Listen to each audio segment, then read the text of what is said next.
Graça e paz, meu amado, que Deus abençoe sua vida, que o Espírito Santo lhe dê a paz. Tem um dia abençoado, que nesse dia Deus se revela a cada momento para você. Meu querido, deixa eu deixar algo aqui para você.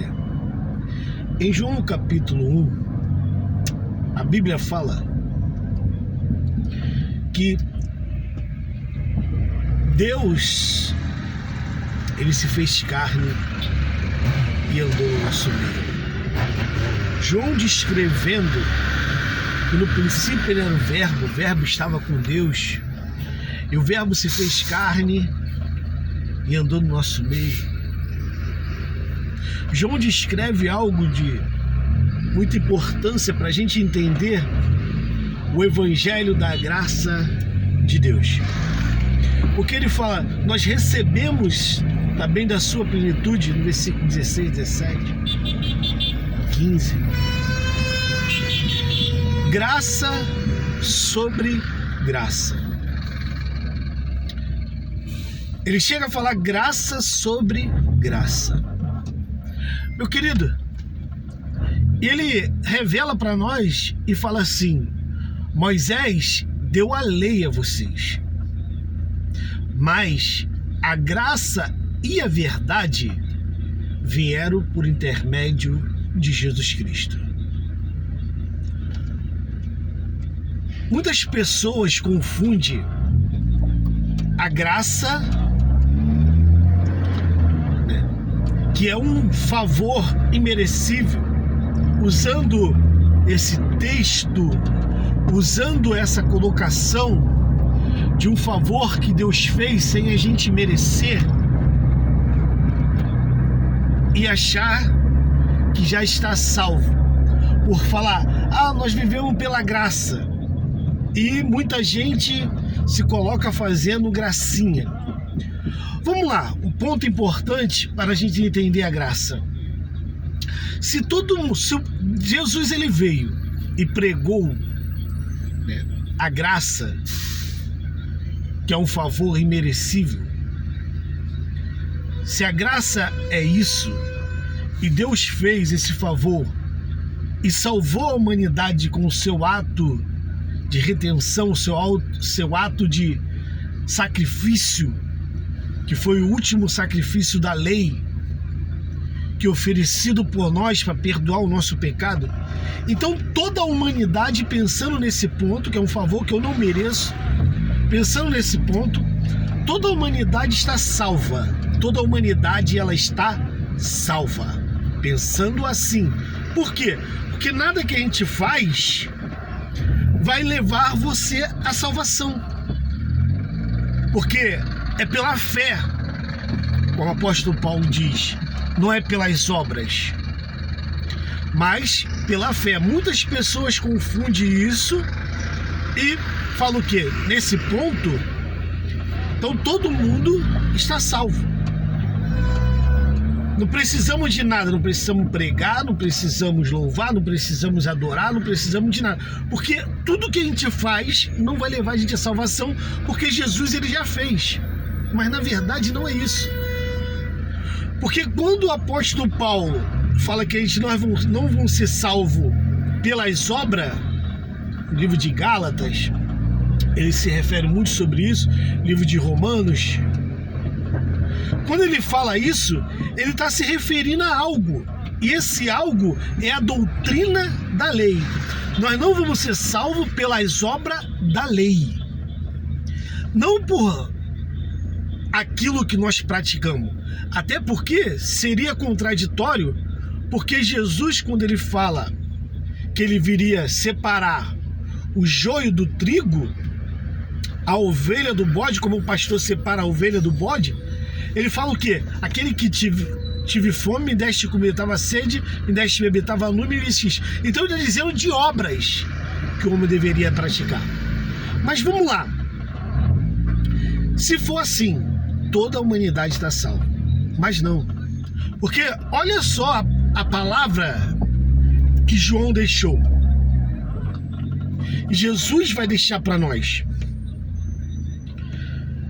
A graça João capítulo 1, a graça e a verdade, a plenitude de Deus foi mostrada para nós. A graça sobre graça. A graça e a verdade vieram por Jesus Cristo.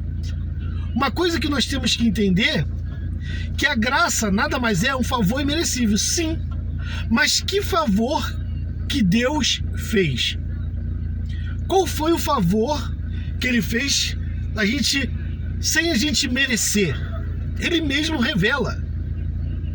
A graça e a verdade. Ele trouxe a verdade aonde não tinha mais verdade. Ele trouxe uma doutrina onde não tinha mais doutrina de Deus.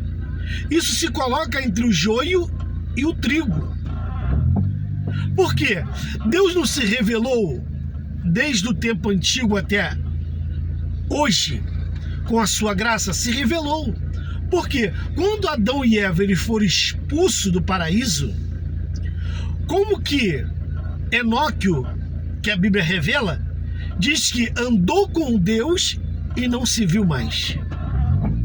Ele andou com Deus e foi tomado para Deus. Quem revelou Deus para ele? Como é que ele sabia que existia Deus? Como que ele foi salvo? Por meio da graça, da revelação que Deus fez para ele. Vamos lá, Jó. Como que Jó foi justificado diante de Deus? Jó foi justificado diante de Deus pelas suas obras. Que obra? Não era a obra da lei, porque se a gente pegar a cronologia de Jó, a gente vai ver que Jó, ele viveu antes da lei. Jó não viveu depois da lei. Jó, o livro de Jó era para estar entre o livro de Gênesis, o princípio da verdade. Então a gente vai ver que Deus, ele mostra a sua graça a todo momento. Quando Deus envia os profetas, ele está mostrando a sua graça. Quando Deus... Por quê? Esse favor imerecível é sem você merecer, ele se revelar para você. A gente vai ver isso quando Jesus, ele mesmo fala. Quando ele encontra com Nicodemos, ele fala: Nicodemos, assim importa que o Filho do Homem seja levantado, para que todo aquele que nele crer... Olha só.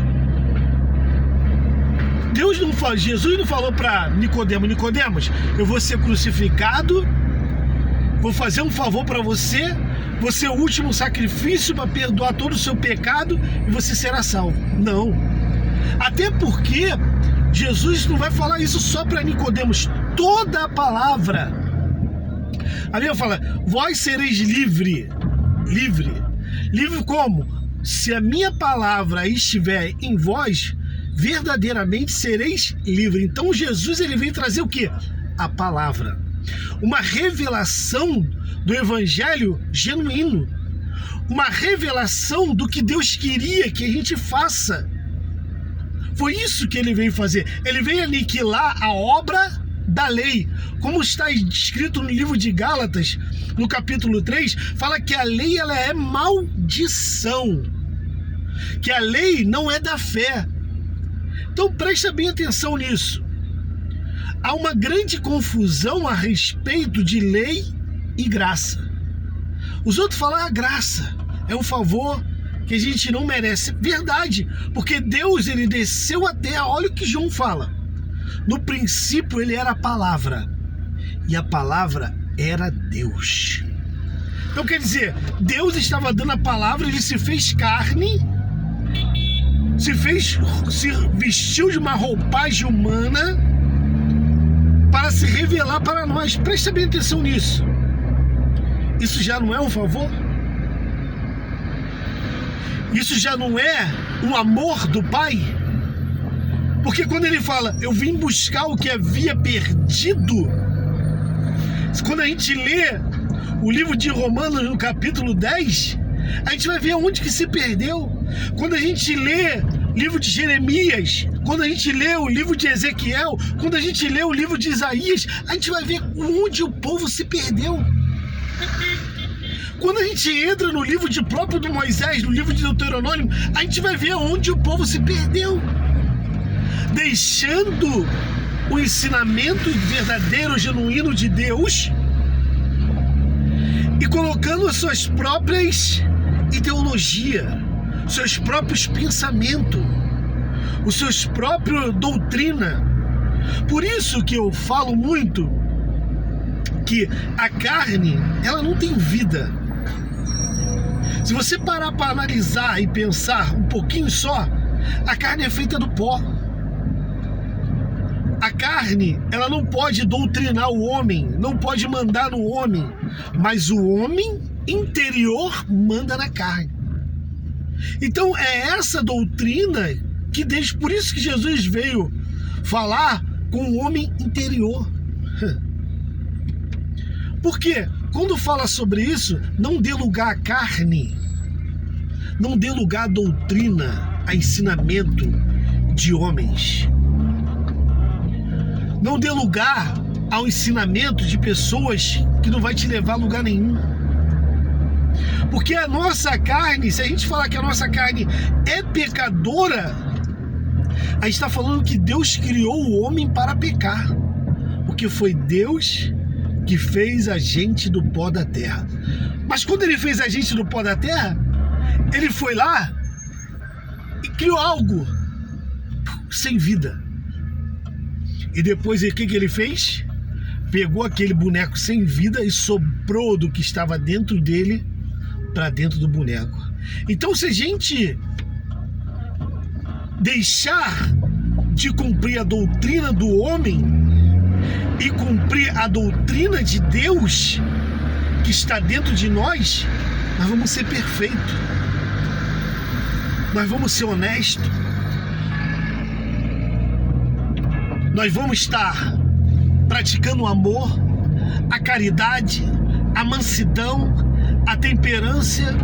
Porque quando a gente deixar de viver a doutrina do homem, que é a soberba da vida, essa desunião, a discórdia, a gente vai ver que nós somos todos iguais. Por isso que lá no livro de Gênesis, ele fala: façamos o homem a nossa imagem conforme a nossa semelhança. Nós somos a imagem de Deus, não nesse mundo, mas no mundo espiritual, porque Deus, ele é espírito.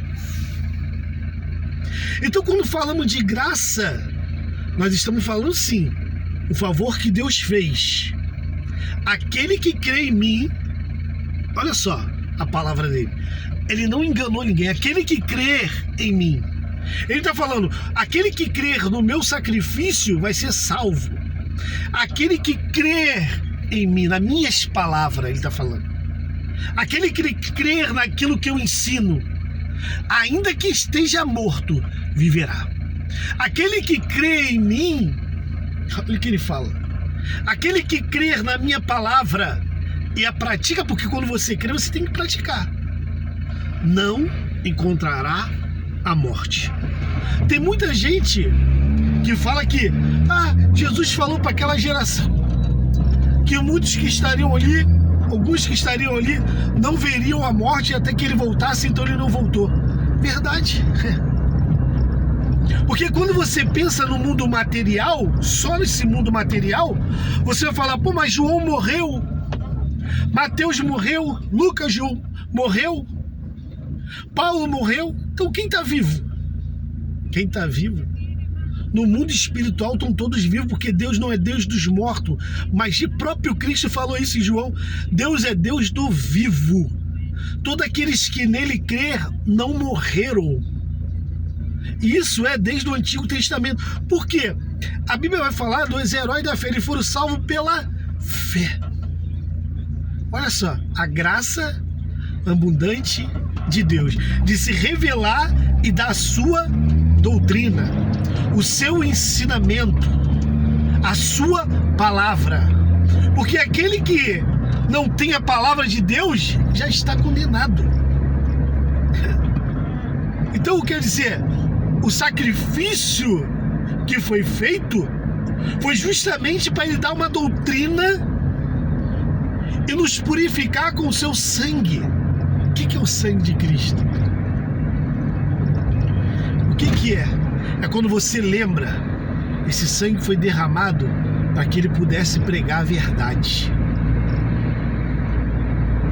Que verdade é essa? Que liberta, o homem do pecado. Sabe o viciado? O viciado, ele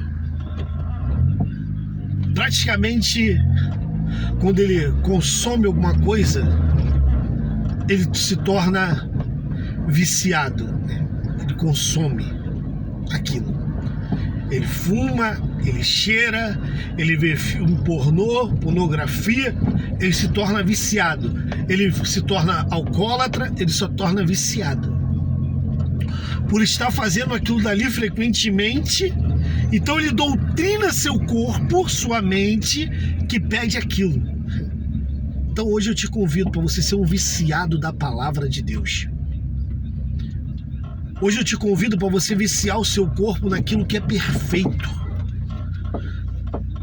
Porque a Bíblia mesmo fala que a má conversação corrompe o bom costume.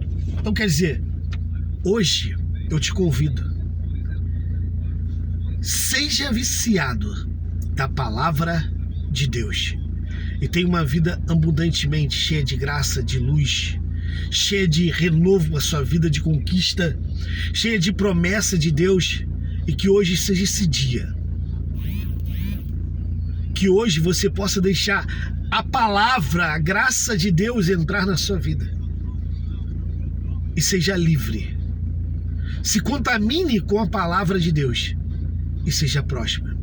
Porque Jesus falou assim, ó, buscar primeiramente o reino do céu e a sua justiça. Buscar o reino do céu é se deleitar e acreditar que ainda que eu esteja morto, eu vou viver. Fica na paz, que Deus abençoe seu dia e tenha um dia abençoado em nome de Jesus.